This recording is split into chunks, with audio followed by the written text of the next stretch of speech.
Welcome to Rich Planet TV. I'm Richard D. Hall. Are you sick of watching the dross on mainstream TV? The dross documentaries, the dross soap operas, the dross news programs and the dross dramas? Well, don't throw your TV out of the window just yet, because there is something you may be able to help me with. A few weeks ago I pointed out that many of these sorts of programs are probably being used as tools of subversion and demoralization, with the vast majority of viewers having no clue about what is going on. What do I mean by subversion? Well, I mean destroying someone's honesty or loyalty, undermining their moral integrity, planting false beliefs and prejudices in their heads which would not otherwise exist, with the intention of destabilizing society and thus dumbing down the population. In a moment I'm going to show some more of a recent lecture I gave about this subject, but before that I need your help with this issue. I'm starting a Rich Planet league table of the most subversive shows on television. So if you want to suggest which programs you think are being subversive and why, please go to this link where you can post your suggestion and tell me which TV program you think is the most deviously manipulative on television. I will then compile a league table of TV shows which are considered by viewers to be the most dangerous to the mind and being used to subvert. If you need some advice on where to start, why not try Channel 5's documentaries, which are a cesspit of half-truths and use highly selective editing to present blatantly orchestrated, semi-fictional narratives as some kind of real-life documentary. I'd rather watch CAC. On today's show, I will also be screening some more of the Tony Bennett interview, who is going to be talking about police corruption. But before that, do you live in Scotland? Will you be voting on Scottish independence later this year? Just ask yourself this question. Independent of what exactly? Independent of UK powers? I would argue that it is far from clear who actually currently governs the UK. And until you can define exactly who is running the show, how can you possibly have a vote to be independent of it?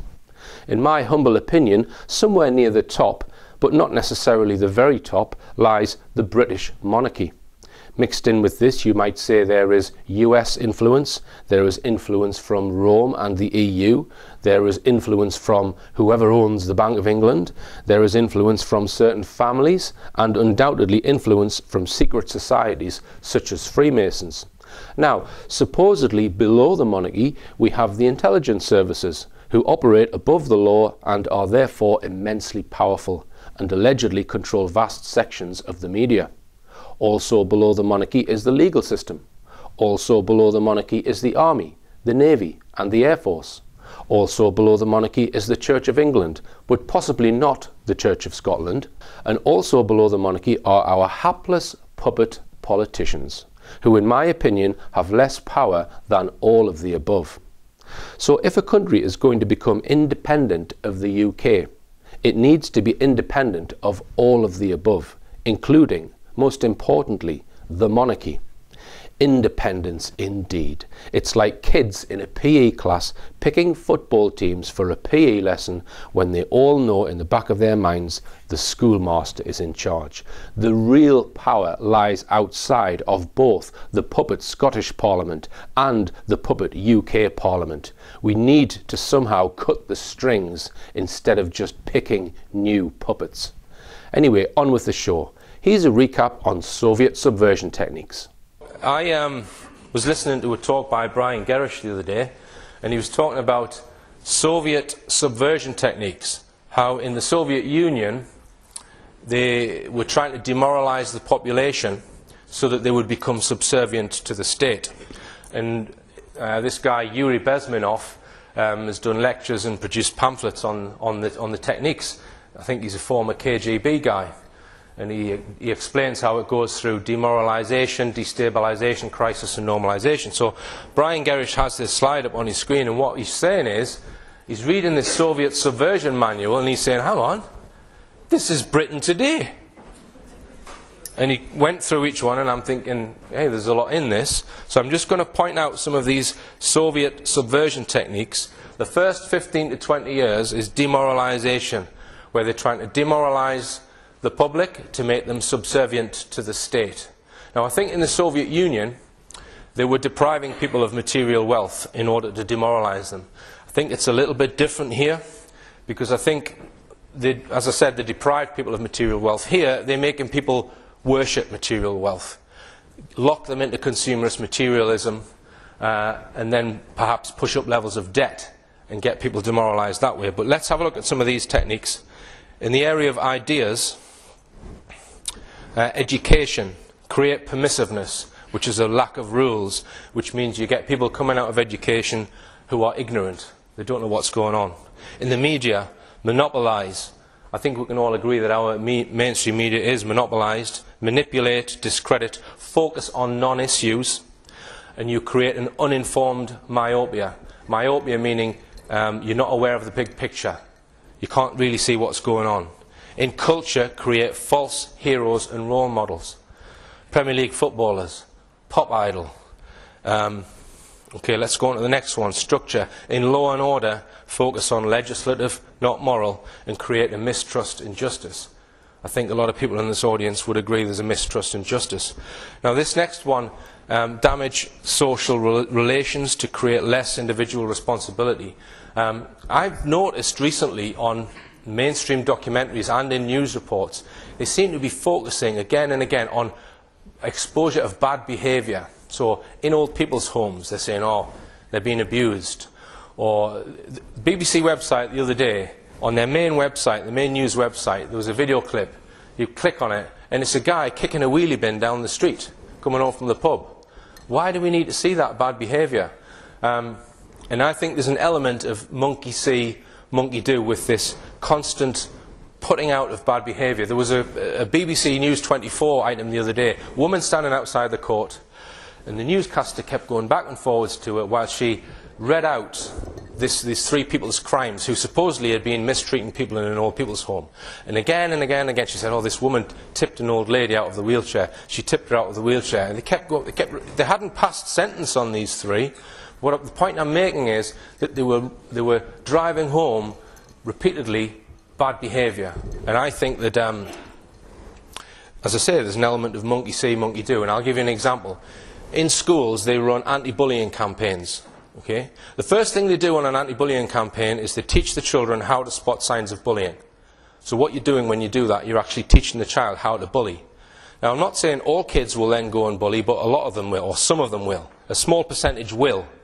So by presenting bad behaviour all the time in our media, I think psychologically there's a small percentage of people will take on that bad behaviour. Just consider that when you're watching some of the crap that's on mainstream TV.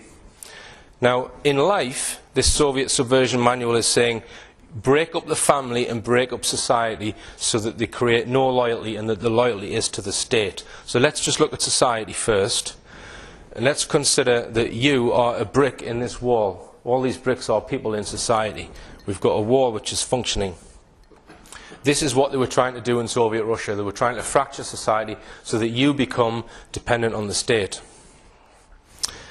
Now, how are you going to fracture society? Well, I think one idea would be to identify groups within society that can be separated from the rest of society and make them war with each other. Make society hate particular groups, create fractures in that wall, and then knock out groups of people in that wall. So let's just think of a group that we're going to alienate from society in order to fracture it, demoralize society, to make them dependent on corporations and the state. How are we going to do it? Let's choose a group at random. Benefit claimants, perhaps. Okay? So all the green bricks in this wall are benefit claimants. How are we going to demonize them and fracture them from the rest of us? Well, this is how they're doing it. Julie and Vinny Bienvenue are also experts on life on the dole. I need a bit. No. I really need a bit. Yeah. I need a bit. These newlyweds are part of Britain's record number of long-term unemployed. No work for more than 6 years. And their only hard graft is working the system. People find it easier to live off the government because they get most of the things paid for them. And yeah, it is easy doing that. And then you got people that don't want to work and can't be asked, and they find it easy to claim benefit. And I don't know how they justify that. I am in that position, yeah. I'll hold my hands up, yeah. At the end of the day, you'd be better off going for the VIP one because it's included. Julie and Vinny want more. Julie gets sickness benefit, 310 quid a fortnight. All of Vinny and Julie's 9 children are living on benefits. They're the next welfare generation. Julie has to ring up the dole office to check just how much cash they've got coming in. But can you possibly tell me how much will be going into my bank, please? And with unexpected cash in the bank, it's time to spend. Hopefully I can get me money out. But they spend more on fags and their TV package than they do on food and other basics. Housing benefit is one of the largest chunks of Britain's welfare bill. The cheeky twat. Vinny has secured the new home they wanted in the space of just a few days. I'm fucking left it well. I'll have a coffee. Julie hasn't had a job for 6 years. But the future's bright for Julie and Vinny in Liverpool. It's an arrangement that somehow gets them more benefits. And the cable TV man is back. So, spirits are high. Short of getting a job, life couldn't be rosier.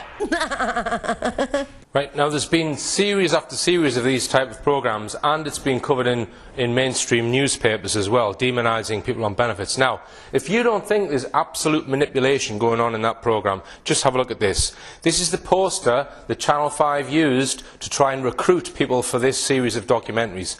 It says, Channel 5, what is life really like on benefits? Channel 5 is making a new documentary series looking at what life is really like when you are on benefits.